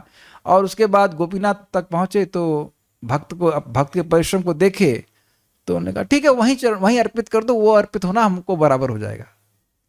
तो क्या भगवान को पास सामर्थ्य नहीं अपनी गर्मी को हटाने के लिए, लेकिन अपने भक्त को श्रेय देने के लिए भगवान ऐसा किया। आज भी माधवेंद्रपुरी की वो सब लोग जान रहे हैं कि कैसे गोपीनाथ ने उनके लिए खीर चुराई। Does that make sense? अपने भक्त का अत्यधिक, मेरा भक्त मुझसे कितना प्रेम करता है, मेरे लिए कितना सैक्रिफाइस करता है, वह दिखाने के लिए भगवान अपने भक्तों को कष्ट में डालते हैं। ये आर्टिफिशियल है, ये कर्म के अनुसार नहीं है, ये बात समझ लीजिएगा। कभी नहीं सोचना कि गुरु महाराज अगर बीमार हैं तो वो कर्म के अनुसार हैं। भगवान ये दिखा रहे हैं कि इतनी विषम परिस्थिति में भी वह भगवान की भक्ति नहीं छोड़ रहे हैं। ये बहुत बड़ा अपराध होगा कोई सोचेगा कि गुरु जी तो ओहो गुरु जी बीमार हैं तो उसका मतलब कर्म भोग रहे हैं ना, ऐसा कभी नहीं होता। जैसे जीसस क्राइस्ट को आपको पता हो लास्ट सपर एक होता है, आखिरी डिनर, कहते हैं सपर मतलब डिनर, तो उसमें उन्होंने अपने चेलों में से एक को बोला कि मुझे पता है कि तुम कल मुझसे दगा करोगे और मुझे उसकी वजह सूली पे चढ़ा दिया जाएगा। उनको पता था, फिर भी उसको रिजेक्ट नहीं किया। और वो जानते हैं कि उनको कौन कुछ कर सकता है, जो भगवान का है विधान है वही होगा। भगवान तो रक्षा करने वाले हैं। Very interesting. यद्यपि प्रहलाद महाराज को घोर यातनाएं सहनी पड़ी तो भी उन्होंने भगवान के चरण कमलों को विस्मृत नहीं किया। अब आप यह समझ पा रहे हो कि प्रभुपाद धारण दे क्यों रहे? धौतात्मः पुरुषः कृष्ण पाद मूलम न मुंचति पवित्र हुए भक्त कभी भी कृष्ण के चरण कमलों को नहीं छोड़ते हैं। यह इन उदाहरणों से आप समझ गए। ये समझ में आया? कितना भी यम लब्ध्वा चापरम लाभम मन्यते नादिकम ततः यस्मिन स्थितो न दुखे न गुरुणापि विचाल्यते। बहुत महान दुख प्राप्त होने पर भी व्यक्ति अपनी स्थिति से नहीं हटता। जैसे कि हरदास ठाकुर जी ने कहा कि मेरे शरीर को भी आप काट दीजिए लेकिन मैं कृष्ण का नाम करना नहीं छोड़ सकता। इसका एकमात्र कारण यह है कि शुद्ध भक्त का हृदय इतना पवित्र होता है कि वह किसी भी स्थिति में भगवान कृष्ण की शरण का परित्याग नहीं कर सकता। और समझने का प्रयास कीजिए, हृदय शुद्ध हो गया है तो भगवान भी उसके हृदय से नहीं जा पाते, वहीं बैठे रहते हैं। ऐसी सेवा में कोई स्वार्थ निहित नहीं रहता, कोई भोग की इच्छा नहीं होती। ज्ञानियों को ज्ञान का अनुशीलन अथवा योगियों को शारीरिक आसन का अंततः परित्याग करना होता है, किंतु भक्त भगवान की भक्ति नहीं छोड़ सकता क्योंकि उसे गुरु से इसका आदेश प्राप्त हुआ होता है। नारद तथा नित्यानंद प्रभु जैसे शुद्ध भक्त गुरु की आज्ञा को प्राणाधार मानते हैं। वे अपने भविष्य की तनिक भी परवाह नहीं करते। वे इस मामले को बहुत गंभीरता से लेते हैं क्योंकि यह आदेश भगवान के प्रतिनिधि से या स्वयं भगवान से प्राप्त हुआ होता है। थोड़ा समझ में आया आपको ये बात क्या हुआ? भगवान के चरण कमलों को नहीं त्यागता है का उसका अर्थ समझ रहे हैं? बहुत अच्छा अर्थ प्रपात कर रहे कि गुरु ने जो बोला है उसको कभी नहीं त्यागता। यस्य प्रसादाद भगवत प्रसादो यस्य प्रसादान्न गति कुतोपि ध्यायंस्तु मंस्तस्य यशस्त्री संध्यम वंदे गुरो श्री चरणारविंदम। वो जानता है कि कृष्ण को प्रसन्न करने का एकमात्र तरीका है गुरु को प्रसन्न करना। जैसे श्रील प्रभुपाद जी ने हमको क्या आज्ञा दिया? 16 माला का जप करो, 4 नियमों का पालन करो। यही आज्ञा प्रभुपाद जी और उनके हमारे जो गुरु महाराज हैं, जो प्रभुपाद जी के शिष्य हैं, उन्होंने भी यही आज्ञा दिया है। परम पूज्य राधा गोविंद महाराज जी से एक भक्त, उनका शिष्य, पूछने लगा कि महाराज हम आपकी सेवा कैसे कर सकते हैं? तो कहते हैं आप अच्छे से 16 माला कीजिए, यही मेरी सेवा है।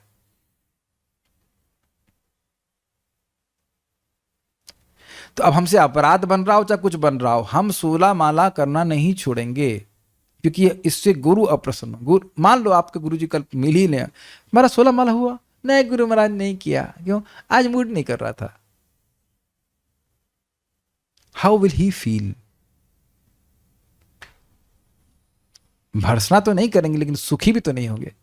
और आपके गुरु महाराज सुने कि चाहे कुछ भी हो गया हो, आज से 20 साल हो गए, 25 साल हो गए, 40 साल हो गए, गुरु महाराज एक भी दिन 16 माला नहीं छोड़ा। बहुत बीमार हो गए अलग बात है, बेहोशी हो गए तो क्या कर सकते हैं, लेकिन इतना तो कितनी प्रसन्नता होगी बताइए।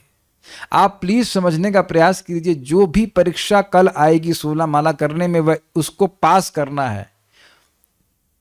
वट एवर दैट परीक्षा इज, कुछ भी है, आपने 16 माला करा मतलब गुरु को प्रसन्न किया। First instruction of the spiritual master is to chant 16 rounds. ये प्रभुपाद जी का शब्द है। Is it okay? हम इसलिए बोल रहे हैं कि एक भक्त थे, उनकी 250 माला पेंडिंग थी छोड़ते जाएगा, छोड़ते जाए। बाद में मिले मेरे को, मेरे मित्र ही हैं, बोले प्रभु जी आप समझ में आता है कि जप को इतना महत्व क्यों दिया जाता है। At that time his consciousness was not so mature. Prabhupada ऐसा नहीं होना चाहिए हमको, अच्छा हमको पता नहीं था कि रोज 16 माला करनी है, ये बताया क्यों नहीं दीक्षा से पहले, इत्यादि। दूसरा, ये भविष्य की तनिक भी परवाह नहीं करते, इसका क्या मतलब है? ये सहज गुरु की बात पे विश्वास नहीं दिखा रहा है कि मैं प्रभुपाद जी की और उनके प्रतिनिधियों की बात का पालन कर रहा हूं, 16 माला का जप कर रहा हूं, मेरी दुर्गति हो ही नहीं सकती है। दुर्गति नहीं हो सकती है, इट इज इम्पॉसिबल। भगवान तो बोल ही रहे हैं और मैं गुरु की आज्ञा पालन कर रहा हूं, मेरी दुर्गति हो ही नहीं सकती है। तुम्हें चिंता करने की जरूरत क्या है? जब दुर्गति हो ही नहीं सकती है तो चिंता करने की क्या जरूरत है? चिंता इस बात की है कि क्या मैं गुरु की आज्ञा पालन कर पा रहा हूं, क्या प्रभुपाद की इच्छा है। Chant Hare Krishna and sleep and spread Hare Krishna. Prabhupada से पूछा गया इस कौन के भक्त को 6 शब्दों में बताइए। चैंट हरे कृष्णा, प्रभुपाद बोले स्प्रेड हरे कृष्णा। बस इतना करना, इसी के लिए जीवन समर्पित करना, चाहे गृहस्थी से करो, चाहे ब्रह्मचारी हो, चाहे वानप्रस्थ हो, सन्यासी हो। ये दूसरा वाला भाग नहीं किया मतलब गुरु जी की बात को आधा ही पालन किया। Chant Hare Krishna and spread Hare Krishna, यही वैष्णव का जीवन है। और क्या करते हैं बताओ? जिसको तारे देखो तारे कहो, कृष्ण उपदेश। हरे कृष्णा उपदेश अगर कह सकते हैं, हरे कृष्णा बोलिए, यही करना है। बाकी सब आपका जो हमारा जो कुछ भी गृहस्थी है वो सुपर बोरिंग है, लद्दड़ जीवन है। और कोई खराब शब्द हो तो वो भी जोड़ लीजिएगा, बकवास, बोरिंग, सड़ियल, जो भी आप जोड़ लीजिए, सब उसके विशेषण है। बकवास, घटिया जीवन है। अगर चैंड हरे कृष्णा स्प्रेड हरे कृष्णा नहीं है और कोई शब्द हो तो वो भी जोड़ लीजिए, हमारी तरफ से सप्लाई कर दीजिएगा। एकदम फालतू, व्यर्थ।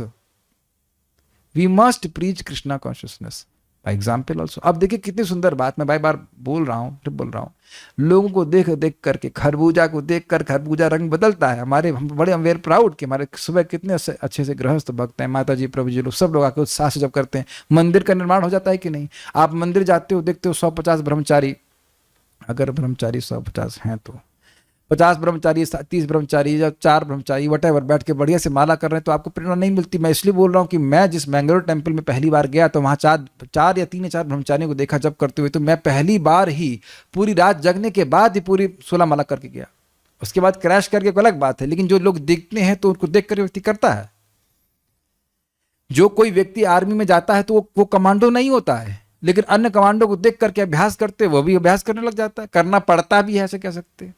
उसको दिखता है कि कुछ लोग हैं प्रयासरत भगवान के भजन प्राप्त करने में, भगवान के धाम जाने में, दिखना चाहिए आंखों से, तब व्यक्ति प्रभाव होता है। तो आप अगर और कुछ प्रचार नहीं कर सकते, वीडियो ऑन करके आइए, जूम पे जब कीजिए, भक्त लोग जुड़ रहे हैं। मैं जानबूझ करके यूट्यूब पे भी बोलता हूँ, वहां से भी लोग सुनते हैं, हमको भी जूम ज्वाइन करना है, हमको भी आपका जॉब ज्वाइन करना है, तो 1-2 लोग मिल जाएंगे। अरे एक व्यक्ति भी आया और उस भक्ति में प्रवृत्त हो गया अच्छे से, तो आपका प्रचार सफल है। Unless we practise we can not preach. और प्रैक्टिस करते हुए लोगों को दिखना चाहिए कि हाँ ये भक्त दिख रहा है। अच्छा, आप लोग भी जो लोग आते हैं, क्या आप लोग को नहीं महसूस होता है कि हम भक्तों को देखते हैं जब करते रहे, हम लोग जब कर रहे हैं हम भी ऐसे जब करें? ये स्वाभाविक होता ही है, ठीक है। तो अब इसमें चिंता बिल्कुल नहीं करें। दूसरा, प्रभुपाद जी भगवान स्वयं बोल रहे हैं, गीता का उपदेश जो दूसरों को देता है वो मुझे सबसे अधिक प्रिय है। तो जब अन्य भक्तों को देखता है, वीडियो ऑन करके ये लोग रोज सुन रहे हैं, क्या बात है, तो दूसरा व्यक्ति भी सोचेगा हम भी सुने कथा, क्या दिक्कत है। ऐसे भी भक्त हमारे ग्रुप में आ रहे हैं, वो यूट्यूब पे पहले सुनते हुए कहते हैं लग रहा है ये लोग चल रहा है, जैसे मैं आप लोग से मजाक भी करता हूँ, कुछ ज़्यादा इंटरेक्टिव होता है। अब यूट्यूब के भक्तों को तो मैं नहीं देख सकता, अगर यूट्यूब भी देख रहा होता तो ये तो नहीं देख पा रहा था कौन देख रहे हैं, तो कुछ ज़्यादा है ना इंटरेक्शन। क्यों तुलसी माता जी, नहीं लगता आपको? आपको डांट लगा सकता हूँ, क्यों नहीं आ रहे क्लास में। जो यूट्यूब पे पता नहीं आ रहा है कि नहीं आ रहा है, कि चाय पी रहा है, हूँ नोस, नहीं देख पाएंगे ना उनको, वहां तो कुछ इम्पर्सनलिज्म है ही ना। तो ये लोग आ रहे हैं और मुझे पूरा विश्वास है कि अन्य भक्त भी और आएंगे, क्योंकि बहुत अच्छी बात है, जहां भक्त लोग गंभीरता से भक्ति कर रहे हैं, कृष्ण ऐसे अन्य सिंसियर लोगों को जरूर भेजेंगे जो कृष्ण भावना को ढूंढ रहे हैं। तो मैं सब बात क्या कर रहा था, हमारा जीवन स्वयं भक्ति करने के निमित्त है, और जितना संभव हो सके प्रचार करने के लिए है, जितना संभव हो सके बस उसके लिए। आगे भविष्य तो उज्जवल ही है, कोई चिंता ही करने की जरूरत नहीं है, ठीक है। यहां पर दिया गया उदाहरण अत्यंत उपयुक्त है। पथिक यात्री धन कमाने के लिए घर छोड़कर दूर दूर के देशों को जाता है, कभी वे वन से होकर जाता है, तो कभी समुद्र से होकर के, या कभी कभी पर्वतों की चोटियों से होकर जाता है। निसंदेह ऐसे अपरिचित स्थानों में जाने पर पथिक को अनेक कष्ट मिलते हैं,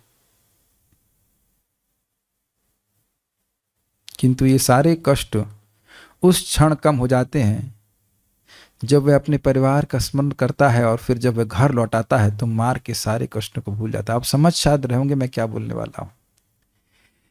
अब आप बताइए, अगले जन्म में आप कहां जाएंगे?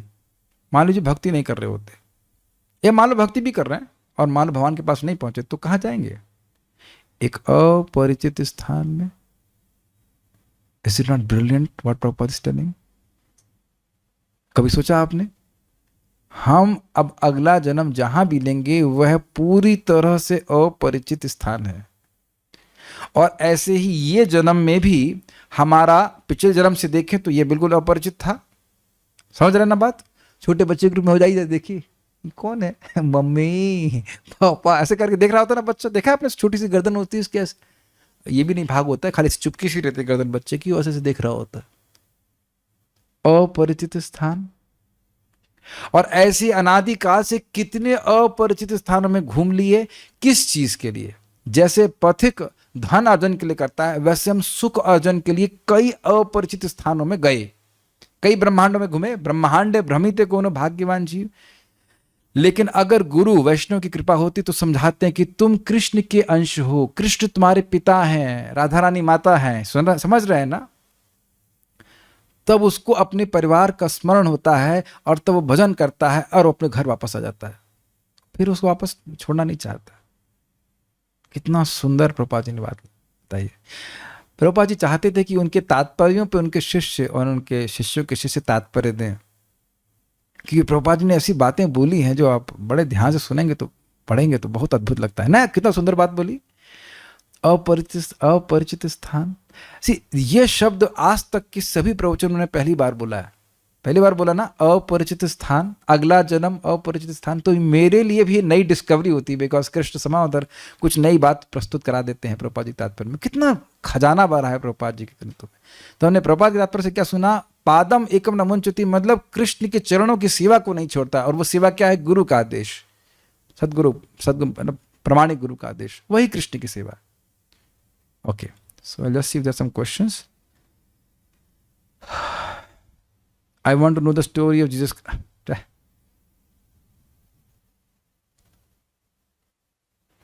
एक भक्त पूछ रहे हैं कि माया का अर्थ होता है जो नहीं है, तो फिर माया देवी का रूप शास्त्रों में क्यों वर्णित है जो हरदास ठाकुर की परीक्षा लेती है? तो क्या मतलब माया है ही नहीं? अरे नहीं, माया का अर्थ यह है कि जो वस्तु जैसी है वैसे रूप में वो देखने नहीं देती है। ये बल्ब किसका है? भगवान का है, लेकिन हमें क्या दिखता है, बल्ब मेरा। ये लैपटॉप किसका है? भगवान का है, लेकिन हम सोचते हैं ये मेरा है, उसको मैं अपने लिए भोगूंगा। ये माया है, और ये माया के कारण हो रहा है। ऐसा नहीं कि माया है ही नहीं। और माया की अधिष्ठात्री देवी है दुर्गा देवी, जिनका वर्णन आपने सुना। अच्छा प्रश्न था। कभी कभी ये बोला जाता है तुम माला करो 16 या 32, अगर सास ससुर की सेवा नहीं करते हो तो तुम्हारी दुर्गति निश्चित है। ओ हो, अच्छा अच्छा। कौन सी संहिता में लिखा हुआ है, सास संहिता या ससुर संहिता? ससुर का संयमित। देखिए अब आपको हम सुनाते हैं श्लोक। अच्छा प्रश्न है, मजेदार प्रश्न है, लेकिन मजेदार प्रश्न का बहुत सही उत्तर हम देते हैं। विप्राद्विषड गुण युताद अरविंद नाभा पादारविंद विमुखा स्वपच वरिष्ठम मन्ने तदर्पित मनोवचने हितार्थ प्राणम पुनाति सकलम न तो भूरि मानः। ये प्रश्न एक ब्राह्मण परिवार की माता जी ने पूछा है। तो ये ब्राह्मण परिवार के ही लोगों के लिए कह रहे हैं। विप्राद्विषड गुण युताद, कोई ब्राह्मण है और ब्राह्मण के 12 गुणों से युक्त भी है, लेकिन पादारविंद विमुखात, आपके चरण कमलों से विमुख है, तो वरिष्ठम। पादारविंद मुखात स्वपचा वरिष्ठम, कोई कोता खाने वाला है तो उससे वरिष्ठ। किससे वरिष्ठ है? उस ब्राह्मण से जो ब्राह्मण के 12 गुणों से युक्त है। तो क्यों ऐसा? तो कहते हैं कि मन्ने तदर्पित मनो वचने हितार्था प्राणम पुनाति सकुलम न तो भूरि भाना। वह व्यक्ति कुत्ता खाने वाले के यहाँ भी पैदा क्यों ना हो, लेकिन अपने मन से, वचन से और अपनी इंद्रियों से भगवान की सेवा कर रहा है, तो वह अपने पूरे अपने को भी पवित्र करता है और कुल को भी पवित्र करता है। ये ब्राह्मण तो अपने को भी पवित्र नहीं कर पाता। तो सास ससुर या जो कुछ भी है उसकी सेवा आप ये कर रहे हो कि भगवान का भजन कर रहे हो, क्योंकि वो आपकी सास हैं, आपके ससुर हैं, और वट जो कुछ भी संबंध है वह भक्त ना भी हो तो भगवान की कृपा प्राप्त होगी। एक गलती यह हो गई कि एक पेज भूल गए हम लोग। आज कुछ ज्यादा उत्साहित हैं, आगे बढ़ लेते हैं। भगवान का शुद्ध भगवान के साथ पारिवारिक रूप में बंधा होता है, अतः वह अपने कर्तव्य को बिना रुके प्रेम पूर्वक निभाता रहता है। ये काफी इंटरेस्टिंग है। जैसे हम सुबह उठते हैं तो पानी दिया जाता है, संबंध समझ के पानी दिया जाता है, या आप लोग भी पानी पीते हो देते हो, तो ऐसे भगवान कोई पानी पिलाता है, खिलाता है, पिलाता है, इत्यादि इत्यादि, इस तरह संबंध रहता है। तो ये तो स्पष्ट है।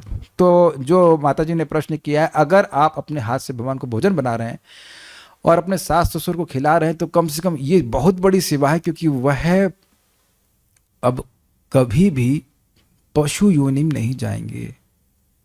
अच्छा, एक इंटरेस्टिंग बात है कि मान लो कोई कहे कि भाई सास ससुर की सेवा करनी चाहिए, तो ससुर ये बोल कौन रहा है? लैंग्वेज, ससुर ये बोल कौन रहा है? क्या ये भारत के संविधान में लिखा हुआ है? पता नहीं लिखा है क्या सास ससुर की सेवा करना चाहिए? मैं कोई यहाँ पे है लॉ का कोई व्यक्ति? देखो नहीं दिख रहा है क्या ये ससुर भारत की संहिता में लिखा हुआ है, धारा 302 लग जाएगी आप सास ससुर की सेवा नहीं करेंगे। तो आप देखिए, इंडियन पीनल कोड तो नहीं बोल रही कि सास ससुर की सेवा करो। अच्छा, कौन बोल रहा है?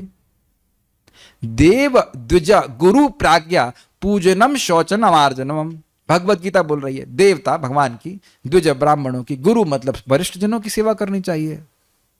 सास ससुर की सेवा यानी श्रेष्ठ की सेवा तो तब करनी चाहिए कि गीता मानो। गीता नहीं मान रहे हैं तो सास ससुर की सेवा करने की जरूरत क्या है?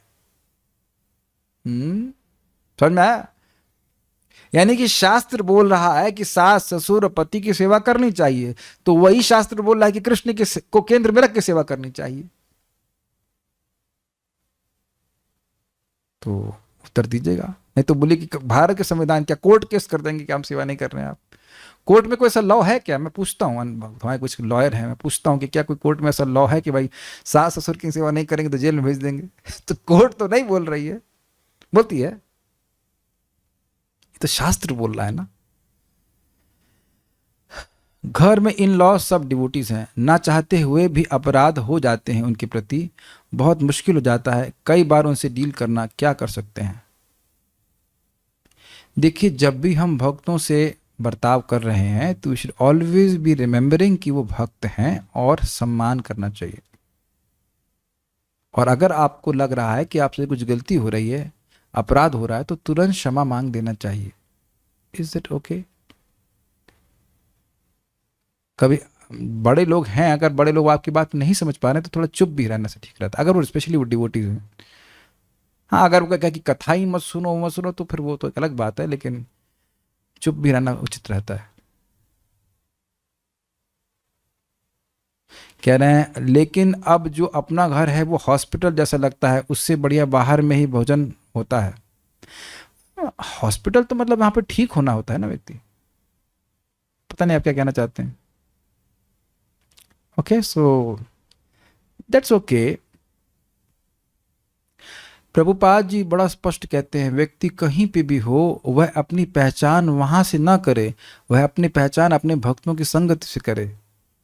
जो लाभ इस समय मिल रहा है वह लाभ कभी आप कल्पना कर सकते थे कि घर बैठे बैठे आप भागवत सुन सकें रोज? ये तो भगवान की अतिशय कृपा है कि सिद्धि को हम लोग को दे दिए। बैठे बैठे हम इतना बड़ा परिवार बना करके कथा सुन रहे हैं, तो कहाँ मति लगती? इस जगत में देखा जाता है कि जो शराबी लोग होते हैं वो अपनी पहचान पत्नी बच्चे से नहीं करते, वो पर शराबियों के समाज से करते हैं। प्रभात उदाहरण देते हैं, परम पूज्य राधा गोविंद महाराज उदाहरण को देते हैं, और उसका अपना समाज होता है, उसमें वो खुश रहता है।